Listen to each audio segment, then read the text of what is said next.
Mali accuses France of training terrorists in the country. Mali's Prime Minister Choguel Kokala Maiga has told the Russian media he has evidence that France has been training terrorist groups operating in the West African country. Maiga said French troops had created an enclave in Kidal, a town in the desert region of northern Mali, and handed it over to a terrorist group known as Ansar al-Din, allegedly linked to al-Qaeda. He said the Malian military was banned from entering the territory.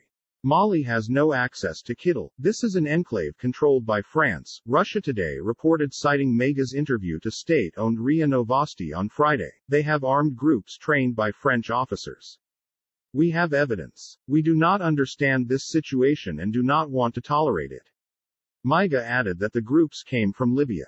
The statement comes days after Mali summoned France's ambassador to the country to register its indignation at French President Emmanuel Macron's recent criticism of the country's government, which is dominated by army figures. In June, France decided to scale back its Sahel deployment considerably following a military takeover in Mali in August 2020, which forced out the elected president, Ibrahim Boubacar Keïta.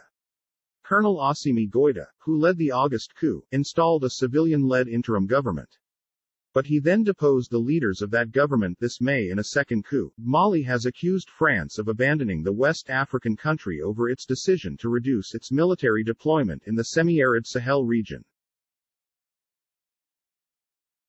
Tensions between France and its former colony Mali have grown since reports last month that the Sahel state was close to hiring 1,000 paramilitaries from Russian private security firm Wagner to help its fight against groups linked to al-Qaeda and ISIS. The French government has stated that despite its planned troop withdrawal, it remains militarily committed to the fight against the armed uprising in the Sahel.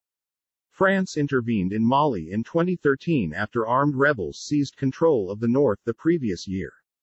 Since then, Paris has deployed thousands of troops across the Sahel region to combat the armed uprising. Despite its military presence, violence has spread to central Mali and to neighboring Burkina Faso and Niger. In Mali, thousands of people have died and hundreds of thousands have been displaced, while swaths of the country have little or no state presence.